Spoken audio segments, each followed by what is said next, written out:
नमस्कार विद्यार्थी मित्रांनो. तर आज आपण पर्सेंटेज या चॅप्टरचा चौथा पार्ट घेऊन आलेलो आहोत. आता या पार्टमध्ये काही व्हर्बल क्वेश्चन्स घेऊया आपण, ज्याच्यामध्ये हे या प्रकारचे क्वेश्चन्स दिलेले असतील. Subtracting 40% of a number from the number, we get the result as 30. The number is. आता क्वेश्चन जरी बघायला थोडासा मोठा अवघड वाटत असेल तरी एकदम सोपा क्वेश्चन आहे. याचा फक्त अर्थ समजून घ्या. सबट्रॅक्टिंग म्हणजेच आपल्याला मायनस करायचंय. काय मायनस करायचंय? 40% ऑफ अ नंबर. एका नंबरचे 40% मायनस करायचे. कशातून मायनस करायचे? From the number. From the number म्हणजे तो नंबर जो काही आहे त्याच्यातून मायनस करायचंय. आता तो नंबर कोणता आहे हे माहिती नाही आपल्याला. मग आपण काय करतो की अशा वेळेस एक्स कन्सिडर करतो. जर एखादी गोष्ट नंबर माहिती नसेल आपल्याला तर एक्स कन्सिडर करतो. तात्पुरतं आपण एक्स कन्सिडर केलं. पुढे बघा काय दिलंय. Then we get the result as 30. म्हणजे जर आपण 40% एखाद्या नंबरचे त्याच नंबर मधून मायनस केले तर रिझल्ट आपल्याला काय मिळतो? 30 असा रिझल्ट मिळतो.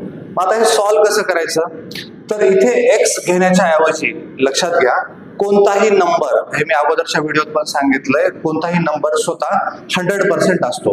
कोणताही नंबर स्वतः 100% असतो. ठीक आहे. मग आपण एक्स घेण्याच्या ऐवजी जर इथे 100% लिहिलं तरी पण चालेल. 100% म्हणजे तो स्वतः नंबर, त्याच्यातून जर आपण 40% मायनस केले तर रिझल्ट काय मिळतो? 30%. तो नंबर कोणता आहे माहिती नाही, बट त्याच्या 100 मायनस 40% याचाच अर्थ त्या नंबरचे 60% म्हणजे 30 आहे. तर एखाद्या नंबरचे 60% म्हणजे 30 असेल तर तो नंबर म्हणजेच 100% is equal to question mark लिहा. एखाद्या नंबरचे 60% म्हणजे 30, तर 100% म्हणजे किती? मग आता काय करायचं? Cross multiplication. जे दोन नंबर दिसतात त्यांचं मल्टिप्लिकेशन करा.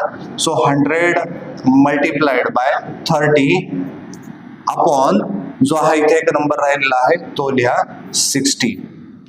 ठीक आहे. आता इथे पर्सेंट आहे, पर्सेंट लिहिण्याची गरज नाही, कारण जर आपण पर्सेंट लिहिलं असतं तर इथे 100% आणि इथे 60%. पर्सेंट कॅन्सल झालंच असतं. सो ते लिहिण्याची गरज नाही. आता हे सॉल्व्ह करा.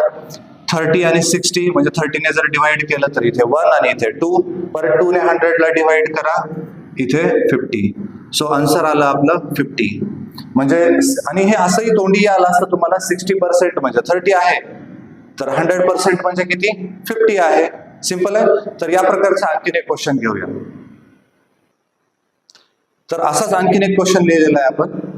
If 35% of a number is 12 less than 50% of that number, then the number is. आता इथे बघा काय म्हणलंय? 35% of a number. एका नंबरचे 35% हे काय आहेत? 12 less than. 12 ने कमी आहेत. कशापेक्षा कमी आहेत? तर 50% of that number. तर त्याच नंबरच्या 50% पेक्षा 12 ने कमी आहे. तर तो नंबर कोणता असेल? खूप सोपा क्वेश्चन आहे. काय म्हणलं इथे?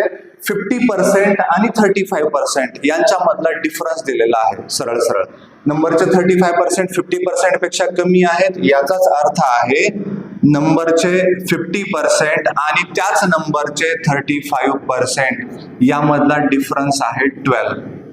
एक नंबर मोठा असणे म्हणजेच दुसरा नंबर लहान असणे म्हणजेच दोघांमधला डिफरन्स असणे. ठीक आहे. 50% आणि 35% यांच्यातला पर्सेंट मधला डिफरन्स किती आहे? तर 15%. 15%चा डिफरन्स आहे. आणि 15% म्हणजेच 12 आहे. आता एखाद्या नंबरचे 15% म्हणजे जर 12 असेल तर तो नंबर म्हणजे 100%. तर 100% is equal to question mark. मग आता हे तुम्हाला सॉल्व्ह करता येईल. व्हिडिओ पॉज करा एका मिनिटासाठी आणि तुम्ही सॉल्व्ह करा आणि बघा आन्सर येतं का. ठीक आहे. ओके, सॉल्व्ह करूया आपण. 100 मल्टिप्लाइड बाय 12 हे कसं केलं? या दोघांचं मल्टिप्लिकेशन डिवायडेड बाय 15. ठीक आहे. क्रॉस मल्टिप्लिकेशन दोघांचं डिवायडेड बाय राहिलेला एक नंबर. मग आता इथे कशाने? 15 ने तर डायरेक्टली डिवाइड करता येणार नाही, पण या दोन नंबरला 3 ने डिवाइड करता येतात. जर 3 ने डिवाइड केलं तर इथं असेल 4, इथं असेल 5. परत 5 ने किंवा 5 ने ह्या नंबरला डिवाइड करा. इथे जर डिवाइड केलं तर आन्सर येतं 20. मग राहिलं काय आपल्याकडे? 20 मल्टिप्लाइड बाय 4 म्हणजेच 80. तर तो नंबर आहे 80. सिंपल क्वेश्चन आहेत मित्रांनो, फक्त तुम्ही अर्थ समजून घ्या. डिफरन्स दिलेला असतो दोन नंबर मधला. ठीक आहे. तर डिफरन्स दिलेला आहे म्हणजे मायनस करायचं आणि सॉल्व्ह करायचं. तुम्ही पण एकदा थोडेसे प्रॅक्टिस करा आणि कमेंटमध्ये मला कळवा की तुम्हाला या प्रकारचे क्वेश्चन सॉल्व्ह करायला जमतात का. थँक्यू.